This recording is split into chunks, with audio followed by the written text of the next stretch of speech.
ಆಸ್ಪತ್ರೆಯ ಕಾಂಪೌಂಡ್ ಕುಸಿದು 7 ಮಂದಿ ಬಲಿ ವಿಚಾರಕ್ಕೆ ಸಂಬಂಧಪಟ್ಟಂತೆ ಬೌರಿಂಗ್ ಆಸ್ಪತ್ರೆಗೆ ಲೋಕಾಯುಕ್ತರ ತಂಡ ಭೇಟಿ ಕೊಟ್ಟಿದೆ. ಹೌದು, ಸ್ಥಳ ಪರಿಶೀಲನೆಯಲ್ಲಿ ತೊಡಗಿಕೊಂಡಿದ್ದಾರೆ ನ್ಯಾಯಮೂರ್ತಿಗಳಾದಂತಹ BS ಪಾಟೀಲ್. ಆಸ್ಪತ್ರೆ ಕಾಂಪೌಂಡ್ ಕುಸಿದು 7 ಮಂದಿ ಸಾವು ಪ್ರಕರಣಕ್ಕೆ ಸಂಬಂಧಪಟ್ಟಂತೆ ಲೋಕಾಯುಕ್ತದಲ್ಲಿ ಸುಮೋಟೋ ಕೇಸ್ ದಾಖಲಾಗಿದೆ. ವೈದ್ಯಕೀಯ ಶಿಕ್ಷಣ ಇಲಾಖೆಯಿಂದ ವರದಿ ನಿರೀಕ್ಷೆ ಇದೆ. ಸ್ಥಳಕ್ಕೆ ಈಗಾಗಲೇ ಲೋಕಾಯುಕ್ತ ನ್ಯಾಯಮೂರ್ತಿ BS ಪಾಟೀಲ್ ಧಾವಿಸಿದ್ದಾರೆ. ಸ್ಥಳ ಪರಿಶೀಲನೆಯನ್ನ ಮಾಡಿದ್ದಾರೆ. ಹೌದು, ನಿನ್ನೆ ಸುರಿದಂತಹ ಧಾರಾಕಾರ ಮಳೆಗೆ ಆದಂತಹ ಅವಘಡ ಇದು. ಬೌರಿಂಗ್ ಆಸ್ಪತ್ರೆಯ ಶವಾಗಾರದ ಗೋಡೆ ಕುಸಿದ ಪರಿಣಾಮ ಸಾವಿಗೀಡಾಗಿದ್ದಾರೆ. ಇದಕ್ಕೆ ಸಂಬಂಧಪಟ್ಟಂತೆ ಸ್ವತಃ ಸಂದರ್ಭದಲ್ಲಿ ಸಿದ್ದರಾಮಯ್ಯನವರು ಭೇಟಿ ಕೊಟ್ಟರು, ಅಧಿಕಾರಿಗಳ ಬಳಿ ಮಾಹಿತಿಯನ್ನು ಪಡ್ಕೊಂಡ್ರು. ಯಾವ ಕಾರಣಕ್ಕೆ ಹೀಗಾಯಿತು ಅಂತ ಹೇಳಿ ಅಲ್ಲಿದ್ದಂತಹ ಅಧಿಕಾರಿಗಳಿಗೆ ತರಾಟೆ ಕೂಡ ತೆಗೆದುಕೊಂಡ್ರು. ಇವತ್ತಿನ ಬೆಳವಣಿಗೆಯನ್ನು ನಾವು ನೋಡ್ತಾ ಹೋಗೋದಾದರೆ ಲೋಕಾಯುಕ್ತದಲ್ಲಿ ಸುಮೋಟೋ ಕೇಸ್ ದಾಖಲಾಗಿದೆ.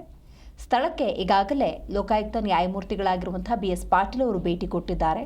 ಸ್ಥಳ ಪರಿಶೀಲನೆಯ ಪ್ರಕ್ರಿಯೆ ನಡೆದಿದೆ. ಇನ್ನು ವೈದ್ಯಕೀಯ ಶಿಕ್ಷಣ ಇಲಾಖೆಯಿಂದ ವರದಿ ಕೂಡ ನಿರೀಕ್ಷೆಯಲ್ಲಿದೆ. ಬೌರಿಂಗ್ ಆಸ್ಪತ್ರೆಗೆ ಲೋಕಾಯುಕ್ತರ ತಂಡ ಭೇಟಿ ಕೊಟ್ಟಿರುವಂತಹ ದೃಶ್ಯವನ್ನು ನೀವು ಗಮನಿಸ್ತಾ ಇದ್ದೀರಿ. ನಿನ್ನೆ ಧಾರಾಕಾರ ಮಳೆ ಸುರಿದು ಹೋಗಿದೆ. ಅಂದರೆ ಈ ಒಂದು ಘಟನೆಗೆ ಸಂಬಂಧಪಟ್ಟಂತೆ ಯಾವ ಕಾರಣಕ್ಕೆ ಆ ಕಾಂಪೌಂಡ್ನ ಗೋಡೆ ಕುಸಿದು ಹೋಯಿತು ಮತ್ತು ಬೆಂಗಳೂರು ಅಂದಾಗ ಹಲವು ಕಟ್ಟಡಗಳು ಶಿಥಿಲಾವಸ್ಥೆಯಲ್ಲಿದ್ದಾವೆ. ಇಂಥ ಮಳೆಯ ಸಂದರ್ಭದಲ್ಲಿ ಬಹಳಷ್ಟು ಈ ರೀತಿಯ ಅನಾಹುತಗಳು ಸಂಭವಿಸಬಹುದು. ಈ ನಿಟ್ಟಿನಲ್ಲೂ ಕೂಡ ಸರ್ಕಾರ ಎಚ್ಚೆತ್ತುಕೊಳ್ಬೇಕಾಗತ್ತೆ. ಹಾಗಾಗಿ ಈ ಕೇಸ್ ಪ್ರಮುಖ ಪಾತ್ರವನ್ನು ವಹಿಸುತ್ತೆ.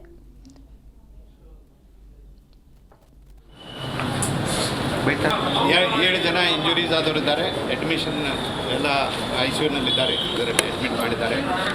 ಅವ್ರನ್ನ ಸರಿಯಾಗಿ ಟ್ರೀಟ್ಮೆಂಟ್ ನಡೆದಿದೆ ಅಂತ ಡಾಕ್ಟರ್ಸ್ ಕಡೆಯಿಂದ ನಾವು ಇನ್ಫಾರ್ಮೇಷನ್ ತೊಗೊಂಡಿದ್ದೀವಿ. ಒಬ್ಬರಿಗೆ ಸರ್ಜರಿ ಆಗಬೇಕಾಗಿದೆ. ನಾಳೆ ಸರ್ಜರಿ ಮಾಡ್ತಾರೆ. ಇವತ್ತು ರಾತ್ರಿ ಅಥವಾ ನಾಳೆ ಸರ್ಜರಿ ಮಾಡ್ತಾರೆ. ಅವರಿಗೆ ಇಲ್ಲಿ ಕೈ ಫ್ರ್ಯಾಕ್ಚರ್ ಆಗಿರೋದ್ರಿಂದ ಮಾಡ್ತಾರೆ. ಇನ್ನೊಬ್ಬರಿಗೆ ಇಲ್ಲಿ ಮ್ಯಾಂಡಿಬಲ್ ಫ್ರ್ಯಾಕ್ಚರ್ ಆಗಿದೆ. ಅವ್ರಿಗೆ ಸರ್ಜರಿ ಮಾಡೋಕ್ಕದು ಬರೋದಿಲ್ಲ, ಸೂಕ್ತ ಇಲ್ಲ ಅಂತ ಹೇಳಿದ್ದಾರೆ. ಯಾರಿಂದನೂ 5 ಪೈಸಾ ದುಡ್ಡು ತೊಗೊಳ್ಬಾರ್ದು. ಎಲ್ಲರಿಗೂ ಫ್ರೀ ಮೆಡಿಸಿನ್ನು, ಫ್ರೀ ಟ್ರೀಟ್ಮೆಂಟ್ ಕೊಡಬೇಕು ಅಂತ ಡಾಕ್ಟರ್ಸ್ಗಳಿಗೆ ಮತ್ತು ಇಲ್ಲಿ ಹಾಸ್ಪಿಟಲ್ ಸೂಪರಿಂಟೆಂಡೆಂಟ್ ಅವರಿಗೆ ಇನ್ಸ್ಟ್ರಕ್ಷನ್ಸ್ ಕೊಟ್ಟಿದ್ದೀವಿ. ಅವರಿಗೆ ಅವರ ಬಂಧು ಬಾಂಧವರವ್ರ ಜೊತೆ ಬಂದವರಿಗೆ ಅವರಿಗೆಲ್ಲ ರಿಯಶ್ಯೂರೆನ್ಸ್ ಮಾಡಿದ್ದೀವಿ. ಯಾರಾದರೂ ನಿಮಗೆ ಹೊರಗಡೆದ ಮೆಡಿಸಿನ್ ತೊಗೊಂಬನ್ನಿ, ಇಂಜೆಕ್ಷನ್ ಇಲ್ಲಿಲ್ಲ, ಹಾಗೆ ಹೀಗೆ ಅಂತಂದರೆ ನಮಗೆ ರಿಪೋರ್ಟ್ ಮಾಡಿರಿ, ಫೋನ್ ಮಾಡಿರಿ ಅಂತ ಹೇಳಿದ್ದೀವಿ.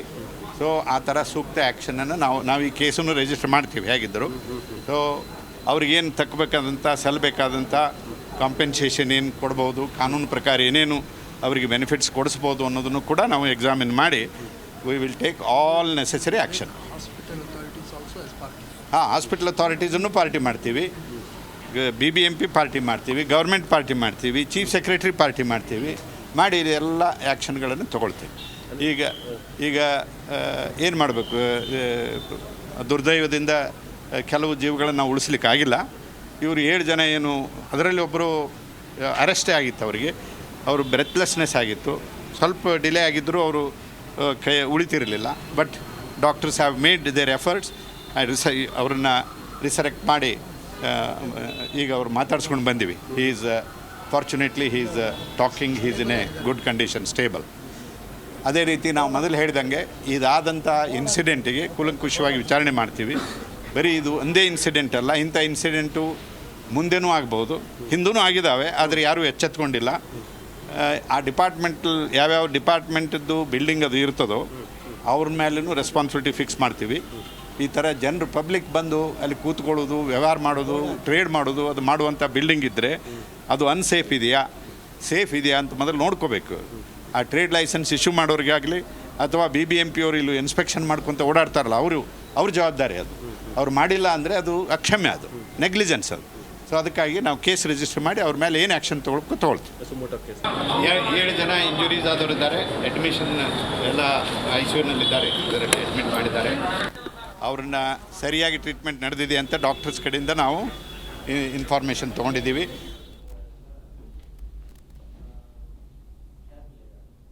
ನಾಳೆ ಸರ್ಜರಿ ಮಾಡ್ತಾರೆ. ಅವರಿಗೆ ಇಲ್ಲಿ ಕೈ ಫ್ರ್ಯಾಕ್ಚರ್ ಆಗಿರೋದ್ರಿಂದ ಮಾಡ್ತಾರೆ. ಇನ್ನೊಬ್ಬರಿಗೆ ಇಲ್ಲಿ ಮ್ಯಾಂಡಿಬಲ್ ಫ್ರ್ಯಾಕ್ಚರ್ ಆಗಿದೆ.